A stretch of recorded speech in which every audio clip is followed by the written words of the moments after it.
All right, let's just jump right in. Have you ever felt like your own mind and body are speaking a totally different language? One minute you're going about your day, and the next you're just slammed with this wave of sadness, or a really specific craving, or an exhaustion that feels, well, it feels like it's in your bones. We're going to decode those hidden signals today. Because what feels like you're breaking down is usually just your brain breaking through with something you really, really need to hear. Yeah, we've all said it. Let's be real, you've probably said it in the last 24 hours. If you're nodding along right now, you are definitely not alone. And that one little phrase, that's our way in.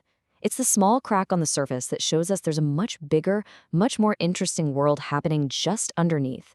So let's start right there with the performance. Because saying I'm fine is so rarely just about being polite, right? For a lot of us, it's actually a survival skill, a role we've learned to play so well that sometimes we even manage to fool ourselves. This idea of it being a learned role is so important. Think about it. If you grew up as the strong one or the easygoing kid, your brain learned really early that being vulnerable can be messy or inconvenient for the people around you.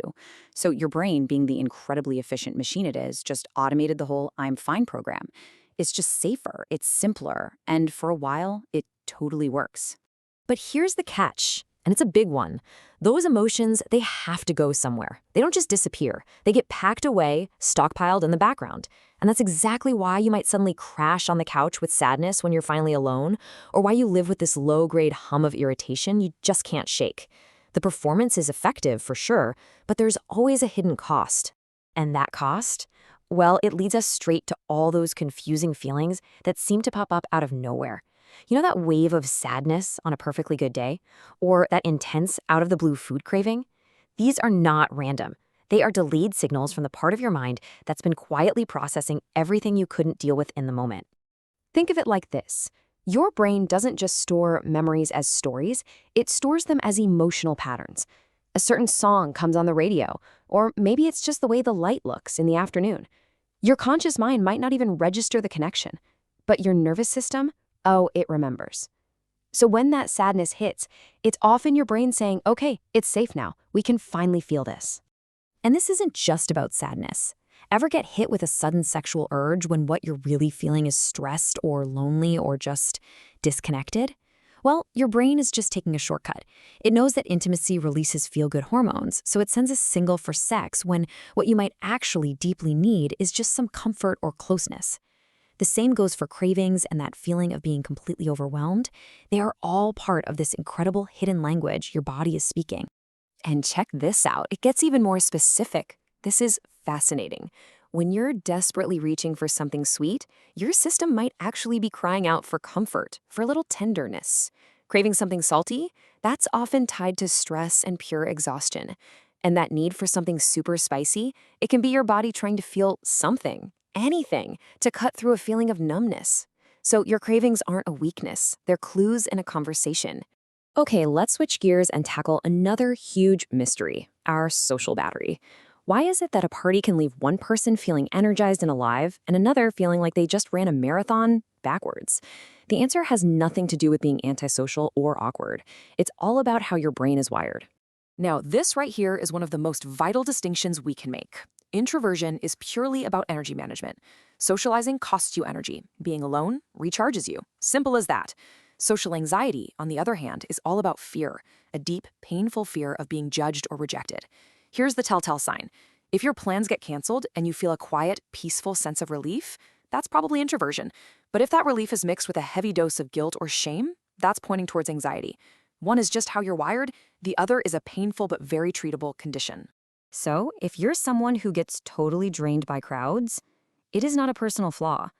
It might just mean your nervous system is processing way more data than the average person. Think of it like your brain is running in 4K high definition, while others are in standard def. You're not just hearing the conversations. You're picking up on micro-expressions, shifts in tone, the emotional temperature of the entire room. That is a massive amount of information to process. Of course, it's exhausting. Now, let's talk about stress. We tend to think of stress as the thing happening during the crisis. But so often, the real impact, the real crash, echoes long after the event is over.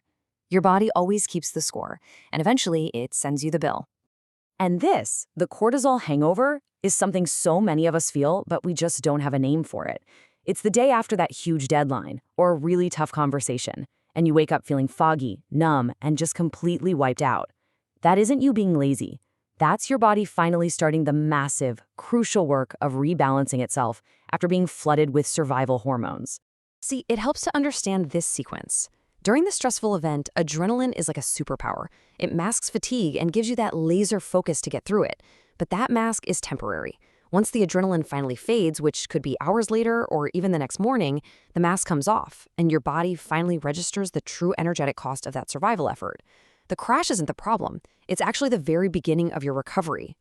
And here's another really powerful example of the body's automatic reactions. For people with misophonia, a totally normal sound like chewing can trigger an immediate, intense fight-or-flight response. And this isn't about being picky or just too sensitive. Brain scans actually show that their brains are literally processing these sounds differently, flagging them as a threat. It's another profound reminder that these intense reactions are neurological, not just a failure of willpower. Okay, so we're starting to get the signals. We're learning the language. But what do we actually do about it?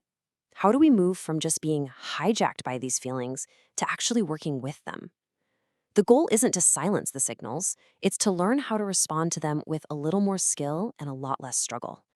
When we're totally overwhelmed, our first instinct is usually to either push even harder or just numb out completely. But things like doom scrolling on your phone, forcing yourself to be productive, or chugging more caffeine, they just add more stress to an already overloaded system. The healing habits are almost always simpler and way quieter. Your brain isn't asking you to power through, it's asking you to gently pause. And here is a really beautiful, simple practice for those moments. First, just bring your attention to your body. Feel the solid chair or the floor beneath you. Second, silently name the main feeling, whatever it is, no judgment.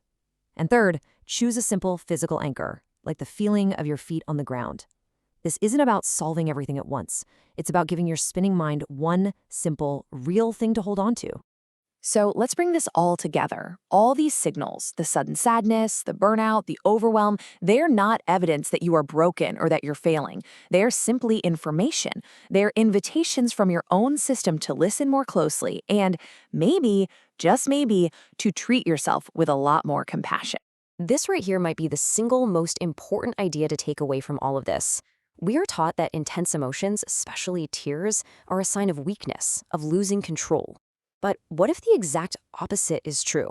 What if those feelings are actually a sign that your system is finally strong enough and safe enough to let go of what it's been carrying? And this just spells it out perfectly. Tears are, quite literally, your body's maintenance crew. Crying actually releases stress hormones. It activates your body's built-in calming system. It helps you process everything you're overloaded with.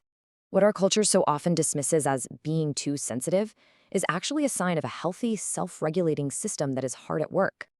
It's not instability, it's emotional fluency.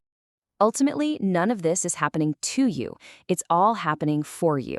These signals are a constant stream of data about what you need, what you've been through, and how to find your way back to balance. Your brain is talking all the time. The only real question is, are you ready to listen?